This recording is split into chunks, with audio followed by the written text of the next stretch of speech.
నంద్యాల మీదుగా తిరుపతికి వారాంతపు ఎక్స్ప్రెస్ రైలు ప్రారంభం కానున్నది. నంద్యాల మీదుగా తిరుపతికి వారాంతపు ఎక్స్ప్రెస్ రైలు ఈ నెల 9 నుంచి ప్రారంభం కానున్నది.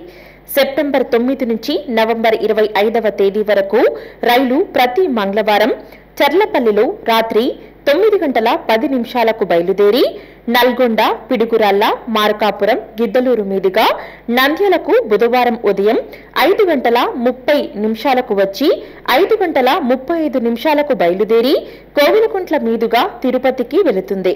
తిరుపతిలో ప్రతి బుధవారం సాయంత్రం 4:30 బయలుదేరి నంద్యాలకు రాత్రి 10:25 చేరుకొని చర్లపల్లికి వెళుతుంది.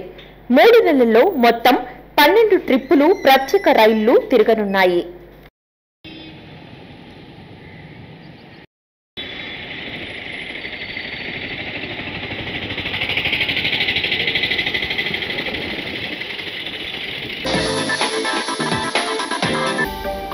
హలో అండి, నేను మీ గిరాక్ Sita. Please do subscribe to Nandyal communications.